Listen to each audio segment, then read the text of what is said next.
বিসমিল্লাহির রহমানির রহিম।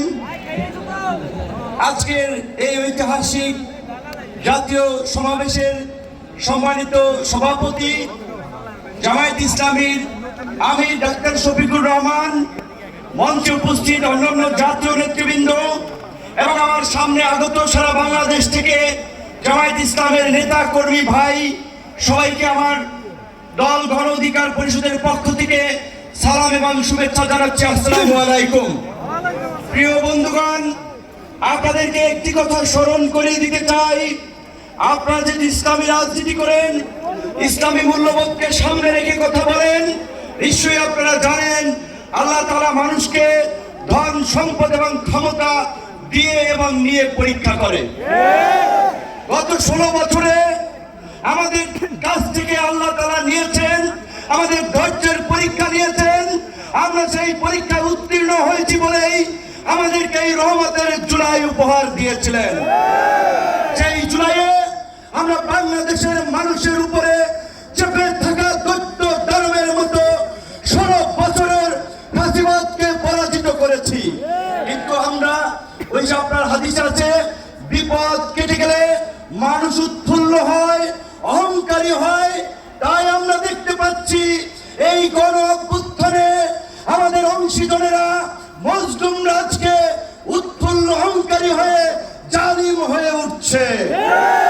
তাই আপনাদেরকে মনে করিয়ে দিতে চাই, আমরা যদি সীমা লঙ্ঘন করি শেখ হাসিনার মতো, আল্লাহ পাকও কিন্তু আমাদেরকে ছাড় দিবেন না। আজকে যেই ছাত্র জনতার সংগ্রামের মধ্যে দিয়ে, যেই রক্ত এবং প্রাণের বিনিময়ে আমরা ঐতিহাসিক পরিবর্তন পেয়েছি, এই পরিবর্তনকে টেকসই করার জন্য আজকে বাংলাদেশের মানুষকে শাসনতান্ত্রিক এবং সরকার ব্যবস্থার পরিবর্তনের আওয়াজ উঠিয়েছে। সরকারকে বলতে চাই, সেই শাসনতান্ত্রিক ব্যবস্থার মৌলিক পরিবর্তন না করে আপনারা নির্বাচনের দিকে হাঁটবেন না।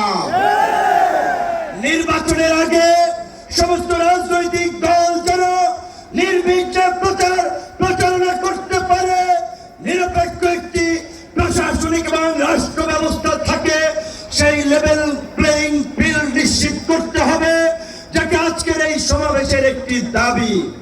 একই সাথে আমরা বলতে চাই, গত এই 11 মাস ধরে স্থানীয় সরকারের কোন জনপ্রতিনিধি নাই, মানুষের একটা চরম ভোগান্তি।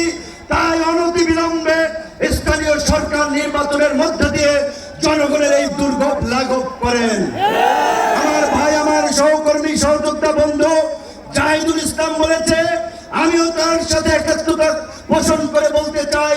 অনেকেই আমাকে ইয়ার্কি করে বলে, ভাই ডাকসুর চাবি কি আপনি নিয়ে গেছেন নাকি? ডাকসুট আর খুলে নাই আপনার পরে।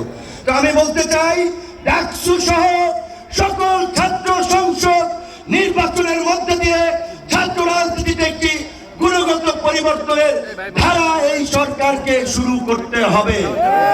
একই সাথে আমাদের এই অঙ্গীকারের বিনিময়ে এই পরিবর্তনকে দীর্ঘস্থায়ী করার জন্য, এই জুলাইয়ের সুফল মানুষের কাছে পৌঁছে দেওয়ার জন্য ঐতিহাসিক যে জুলাই ঘোষণাপত্র এবং যে জুলাই সনদ, আমরা আশা করি সরকার সেটি এই জুলাই মাসে বাস্তবায়ন করবে। অন্যথায় জুলাইয়ের অংশীদাররা এই সোহরাওয়ার্দী উদ্যানে যেমনি কিছুদিন আগে ইসলামী আন্দোলন সমাবেশ করছে, জামায়াত করছে, অন্যান্য দল করছে, সরকার যদি জুলাইয়ের ঘোষণা এবং জুলাই সনদ দিতে ব্যর্থ হয়, আমরা জুলাইয়ের অংশীদাররাই ঐক্যমতের ভিত্তিতে এই সোহরাওয়ার্দী উদ্যানে আমরা ঘোষণা করব। ধন্যবাদ।